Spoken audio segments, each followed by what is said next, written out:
नमस्कार, बेबाक देख रहे हैं आप। आपके साथ मैं हूं साकिब सुमन और बेबाक में आज बात चुनावी होगी। आज 5 प्रदेशों में होने वाले विधानसभा चुनाव की बात करेंगे और ये जानने और समझने की कोशिश करेंगे कि इन 5 राज्यों में विधानसभा चुनाव के मायने किन राजनीतिक दल के लिए किस तरीके से महत्वपूर्ण है, तह तक जाने की कोशिश करेंगे और आपको एक बार फिर से बेबाकी से बताएंगे कि यहां के चुनावी माहौल में किस तरीके से राजनीतिक दल खुद को ढाल चुके हैं और किन्होंने अभी तक शुरुआत भी नहीं की है और यहां के आंकड़े क्या कहते हैं। तथ्यों के साथ एक बार फिर से हम हाजिर हैं आपके सामने बेबाक लेकर।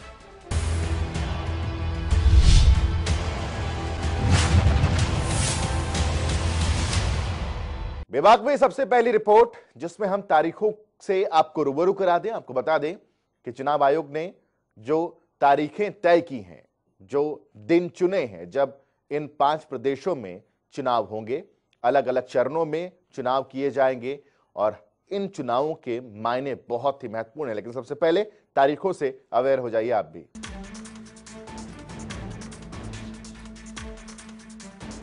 पश्चिम बंगाल, असम, केरल, तमिलनाडु और पुडुचेरी में चुनावी बिगुल बज चुका है, क्योंकि चुनाव आयोग ने विधानसभा चुनावों की तारीखों का ऐलान कर दिया है, जिसके लिए मुख्य चुनाव आयुक्त सुनील अरोड़ा ने प्रेस कॉन्फ्रेंस कर जानकारी दी। उन्होंने बताया कि पश्चिम बंगाल में 294 सीटों पर 8 चरणों में चुनाव होगा, जिसके नतीजे 2 मई को आएंगे। West Bengal 8 phases. West Bengal first phase, this will be 30 ACs. 30 ACs. Second phase again 30 assembly constituencies. Issue of notification 5th March. Third phase 31 assembly constituencies. Issue of notification 12th March. Last date of nominations 19th March. Date of poll 10th April. वही मुख्य चुनाव आयुक्त ने बताया कि असम में 126 सीटों पर 3 चरण में चुनाव होंगे, जिसके लिए 9 मार्च नामांकन की आखिरी तारीख है और 12 मार्च तक नामांकन वापस ले सकेंगे, जबकि नतीजे 2 मई को आएंगे। Assam third phase, final phase, 40 assembly constituencies. Issue of notification 12th March. Last date of nominations 19th March. Scrutiny of nominations 20th March. Last date of withdrawal of candidature 22nd March. Date of poll 6th April. वहीं उन्होंने बताया कि तमिलनाडु, केरल और पुडुचेरी में single phase में 6 अप्रैल को vote डाले जाएंगे, जिसके नतीजे 2 मई को सामने आएंगे। General election to Assembly of Tamil Nadu 2021. All elections to 38 districts consisting of 234 assembly constituencies shall be held in a single phase as follows. Date of poll 6th April. Now I go to Kerala.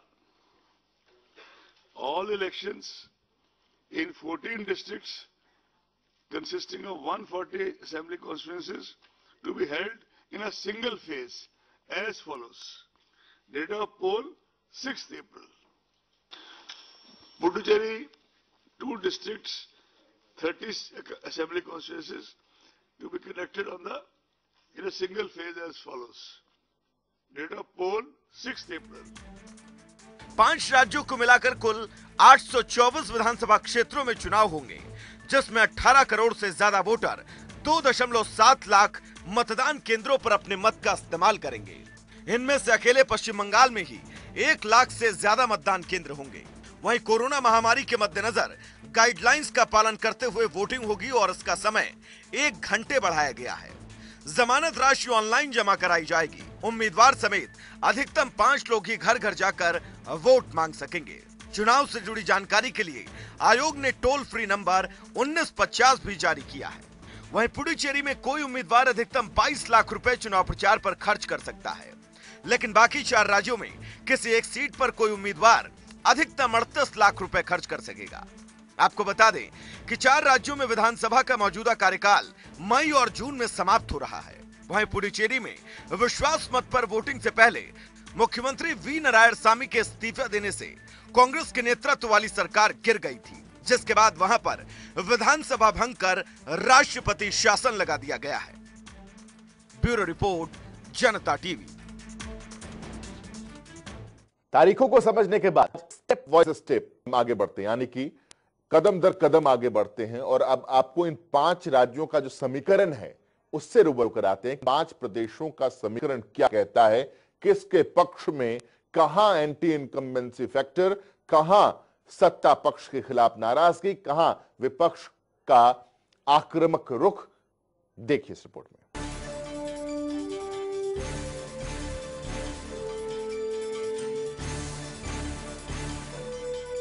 पश्चिम बंगाल समेत 5 राज्यों के लिए चुनावी शंखनाद हो चुका है। मुख्य चुनाव आयुक्त सुनील अरोड़ा ने तारीखों का ऐलान करते हुए बंगाल में 8 चरणों में चुनाव करवाने की घोषणा की है, जिस पर पश्चिम बंगाल की मुख्यमंत्री ममता बनर्जी ने सवाल खड़े कर दिए हैं। उन्होंने आरोप लगाया कि चुनाव आयोग ने पीएम मोदी और अमित शाह के दौरे के हिसाब से तारीखों का ऐलान किया है। जो बीजेपी ने कहा, चुनाव आयोग ने वही किया। गृह मंत्री अपनी ताकत का दुरुपयोग कर रहे हैं। हम हर हाल में बीजेपी को हराएंगे। खेल जारी है, हम खेलेंगे और जीतेंगे भी। साथ ही उन्होंने कहा कि बंगाल पर बंगाली ही राज करेगा, किसी बाहरी को घुसने नहीं दिया जाएगा। Whatever BJP have decided, as per BJP requisition, even I am really sorry to say that they cannot trust even West Bengal, the district also. I am really sorry. My question would be to Election Commission. I welcome your decision, but tell me why half of the district election every day? Why don't they do it? There must be some continuous the election, so that from post mobilization to election machinery everything you can do it together. वही बात करें पश्चिम बंगाल के विधानसभा चुनाव की, तो ये चुनाव सबसे दिलचस्प होगा, क्योंकि यहाँ ममता बनर्जी की तृणमूल कांग्रेस फिलहाल सत्ता पर काबिज है और यहाँ बीजेपी ने पिछले चुनाव के बाद जैसे आक्रामक रुख अपनाया है, उसे देखते हुए मुख्य मुकाबला टीएमसी और बीजेपी के बीच ही माना जा रहा है। बीजेपी के लगभग सभी बड़े नेता यहाँ रैली कर रहे हैं। वहीं तमाम ओपिनियन पोल्स में भी टीएमसी को बीजेपी कड़ी टक्कर देती दिख रही है। वहीं एक नजर 2016 के विधानसभा नतीजों पर डालते हैं और समझते हैं पश्चिम बंगाल का चुनावी समीकरण। पश्चिम बंगाल की कुल विधानसभा सीट 294 में से टीएमसी के खाते में 211 सीटें आई थी। वहीं कांग्रेस की झोली में 44 सीटें आई थी और बीजेपी को महज 3 सीटों से संतुष्ट होना पड़ा था, जबकि अन्य के खातों में 4 सीटें गई थी। वहीं 2016 में टीएमसी का वोट शेयर 44.91% रहा, जबकि 2016 में बीजेपी का वोट शेयर 10.16% था। वहीं दक्षिण में बीजेपी पैठ बनाना चाह रही है। बात करें केरल की, तो यहाँ बीजेपी ने मेट्रो मैन के नाम से मशहूर ई श्रीधरन को अपने पाले में कर बड़ा दांव खेला है। पार्टी वहां पर कांग्रेस और लेफ्ट के मुकाबले में मजबूती से उतरने की तैयारी में है। वहीं एक नजर केरल के चुनावी समीकरण पर डालते हैं। 2016 के चुनावी नतीजों के मुताबिक केरल की कुल विधानसभा सीट 140 में से एलडीएफ के खाते में 84 सीटें आई थी। यूडीएफ ने 47 सीटें हासिल की थी। वहीं बीजेपी का कमल महज 1 सीट पर खिला था, जबकि अन्य के खातों में 8 सीटें गई थी। वहीं तमिलनाडु में बीजेपी ने राज्य की सत्ताधारी एआईएडीएमके के साथ गठबंधन में चुनाव लड़ने का ऐलान किया। तो एक नजर तमिलनाडु के चुनावी समीकरण पर भी डालते हैं। 2016 के चुनावी नतीजों के मुताबिक तमिलनाडु की कुल विधानसभा सीट 234 में से एआईएडीएमके ने 135 सीट हासिल की और डीएमके ने 88 सीट हासिल की थी, जबकि कांग्रेस के खाते में महज 8 सीटें आई थी और 1 सीट अन्य के खाते में गई थी। वहीं बीजेपी का कमल एक भी सीट पर नहीं खिल पाया था। वहीं असम के चुनावी समीकरण पर नजर डालें। 2016 के नतीजों के मुताबिक असम में कुल विधानसभा सीट 126 में से बीजेपी के खाते में 60 सीटें आई थी। एजीपी के खाते में 14 सीटें, कांग्रेस की झोली में 26 सीटें, एआईयूडीएफ के खाते में 13 सीटें, वहीं बीओपीएफ की झोली में 12 सीटें, जबकि अन्य को 1 सीट मिली थी। वहीं पुडुचेरी में कांग्रेस की सरकार गिर जाने के बाद से हलचल तेज है। फिलहाल राष्ट्रपति शासन लगा है, लेकिन पुडुचेरी के चुनाव समीकरण पर एक नजर डालते हैं। 2016 के चुनावी नतीजों के मुताबिक पुडुचेरी की कुल विधानसभा सीट 30 में से कांग्रेस को 15, एआईएनआर कांग्रेस को 8, एआईएडीएमके को 4 सीटें, डीएमके को 2 सीटें, बीजेपी के खाते में कोई सीट नहीं आई थी। वहीं अन्य के खाते में 1 सीट गई थी। फिलहाल यहां पर राष्ट्रपति शासन लागू है। 5 राज्यों के लिए चुनावी तारीखों का ऐलान हो चुका है, जिसके लिए तमाम दलों ने कमर कस ली है। वहीं पश्चिम बंगाल समेत दक्षिण में भी बीजेपी अपनी जीत का परचम लहराने का दम भर रही है, लेकिन बीजेपी के लिए यह जंग जीतना इतना आसान नहीं होगा। ब्यूरो रिपोर्ट, जनता टीवी।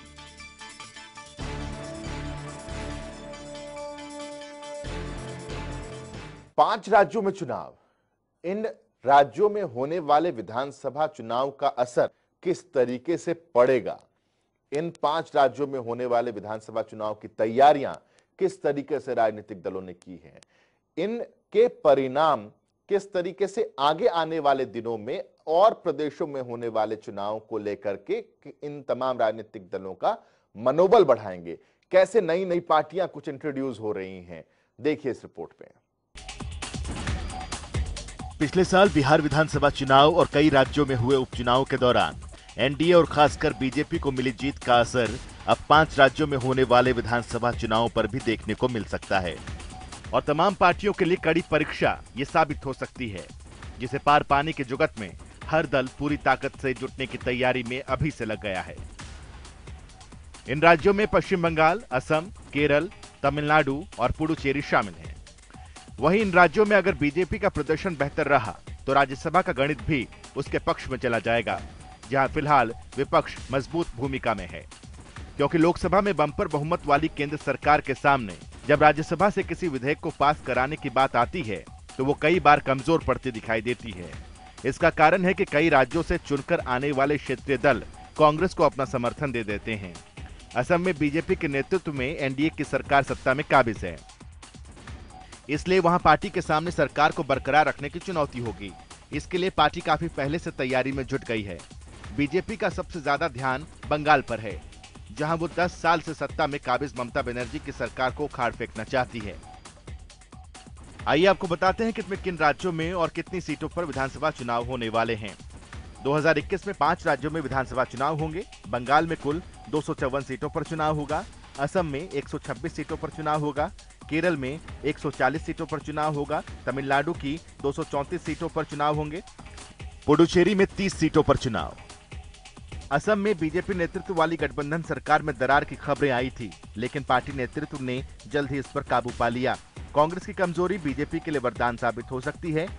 वहीं साल 2019 के लोकसभा चुनाव के दौरान बंगाल में सत्तारूढ़ ममता बनर्जी कमजोर होती नजर आई थी। 22 सीटों के साथ तृणमूल कांग्रेस भले ही नंबर 1 पर रही हो, लेकिन बीजेपी के खाते में 18 सीटें आई थी। लोकसभा चुनाव की ये जीत बीजेपी के लिए बेहद अहम हो गई। इसके बाद से पार्टी लगातार बंगाल में सक्रिय है और आगामी विधानसभा चुनाव में 200 से ज्यादा सीटों पर जीत दर्ज करने की रणनीति पर काम कर रही है। ऐसे में सवाल है कि 5 राज्यों में होने वाली चुनावी दंगल जीतेगा कौन? ये तो नतीजे ही बताएंगे, लेकिन सभी के सामने चुनौती कड़ी होगी और इस कड़ी चुनौती को आसान करने की कवायद अभी से शुरू होगी। माफ कीजिएगा, शुरू हो चुकी है। जनता टीवी के लिए अभिषेक सैनी की रिपोर्ट।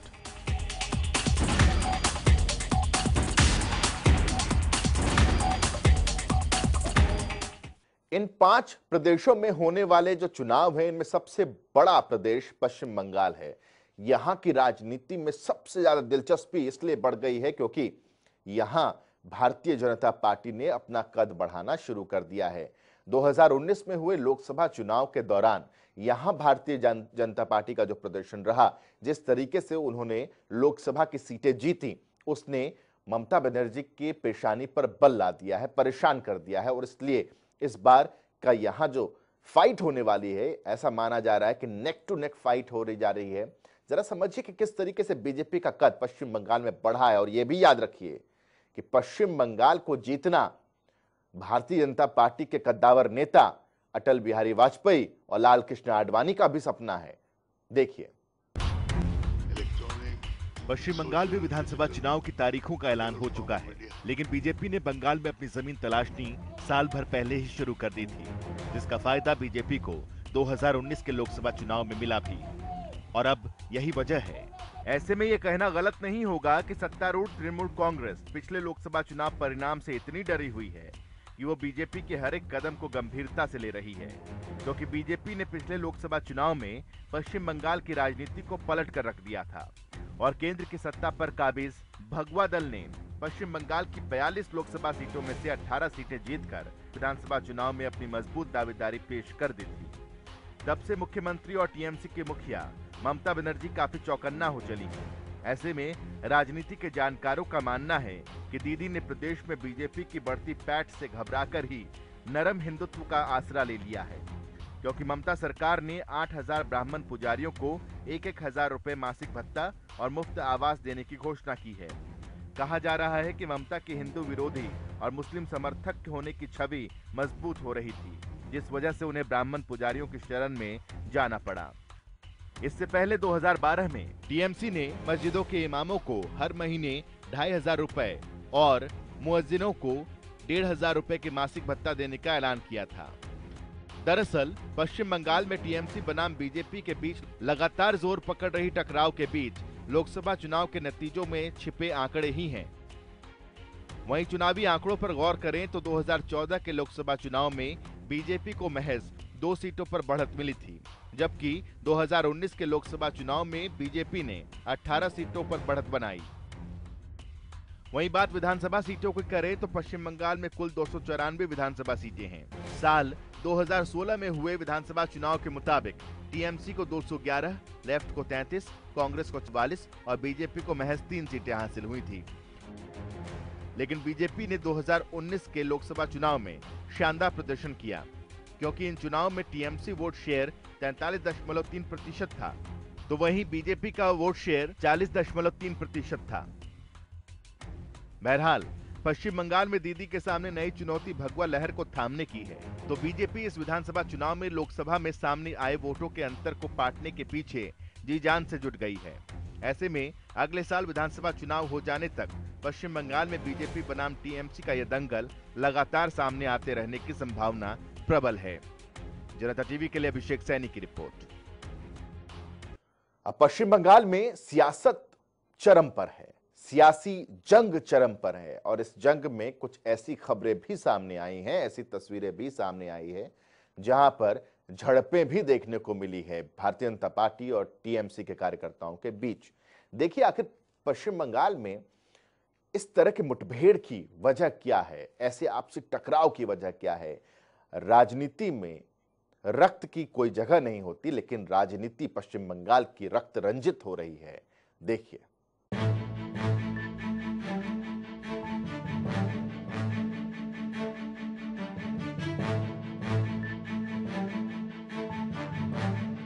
पश्चिम बंगाल में विधानसभा चुनाव की तारीखों का ऐलान हो चुका है और अब यहां सियासी जंग के नए आयाम देखने को मिल सकते हैं। वहीं पश्चिम बंगाल में चुनावी जंग के दौरान सियासी खून बहना आम बात है, जिसका इतिहास भी पुराना है। लेकिन बीजेपी का दावा है कि ये सब 2019 में शुरू हुआ था और तृणमूल कांग्रेस यानी कि टीएमसी का कहना है कि इसकी शुरुआत 2016 में उस वक्त हुई थी जब बीजेपी ने उसके कार्यकर्ताओं को निशाना बनाना शुरू किया था। खैर, ये तो दावा है जो कोई भी कर सकता है। वैसे कहा यह भी जाता है कि कांग्रेस के जमाने में ये सब शुरू हुआ था, जिसके बाद वामपंथी दल भी इस खेल के उस्ताद बन गए थे। टीएमसी ने वोट हासिल करने के लिए इन सब का पुरजोर तरीके से विरोध किया था, लेकिन आखिर में टीएमसी भी इस दलदल में उतर गई। ऐसे में सवाल ये है कि बंगाल के लिए अपने मिशन 2021 में क्या बीजेपी इस राह से दूर रह सकती है? आपको बता दें कि पिछले दिनों बीजेपी अध्यक्ष जेपी नड्डा के काफिले पर हमला हुआ था। आरोप लगा कि पथराव टीएमसी के लोगों ने किया। देश भर में इसकी चर्चा हुई, लेकिन बंगालियों के लिए ये शायद चुनावी जोर आजमाइश की सामान्य घटना रही हो। वहीं बंगाल में विधानसभा चुनाव होने जा रहे हैं और ऐसे में चीफ मिनिस्टर ममता बनर्जी को सत्ता से बाहर करने के लिए बीजेपी कोई कोर कसर छोड़ने को तैयार नहीं है। टीएमसी दरअसल 2019 के लोकसभा चुनाव से ही बीजेपी के निशाने पर है। अमित शाह ने 15 मई 2019 को कहा था कि कोलकाता में मेरे काफिले पर टीएमसी की ओर से हमला किया गया था। बीजेपी का दावा है कि 2019 के चुनाव से अब तक राज्य में उसके 137 कार्यकर्ताओं की जान जा चुकी है। वहीं टीएमसी का कहना है कि इससे भी ज्यादा उसके कार्यकर्ताओं की जान गई है और बीजेपी झूठे आंकड़े गिना रही है। ऐसे में बीजेपी का मानना है कि हिंसा के लिए दीदी और उनकी पार्टी को जिम्मेदार ठहराने से उसे चुनावी फायदा होगा, लेकिन यहाँ खून खराबे का खेल तो उतना ही पुराना है जितना कि ये राज्य है। जनता टीवी के लिए अभिषेक सैनी की रिपोर्ट। इसी के साथ बेबाक में आज के लिए बस इतना ही। तमाम तरह के तथ्यों के साथ हम आपके सामने हाजिर हुए। हमने आपको बताया कि पश्चिम बंगाल के साथ साथ 4 अन्य प्रदेशों में किस तरीके से हालात हैं, किस तरीके से वहां पर चुनावी शंखनाद तो हो चुका है, लेकिन अब तमाम राजनीतिक दलों के पास आखिरी मौका है कमर कसने का। उम्मीद करते हैं आपको ये कार्यक्रम पसंद आ रहा होगा। और भी कुछ अगर आप इंप्रूवमेंट चाहते हैं तो आप फेसबुक के जरिए हमें बता सकते हैं। इसी के साथ आज की पेशकश में बस इतना ही। छोटा सा ब्रेक ले रहे, खबरों का सिलसिला लगातार जारी है।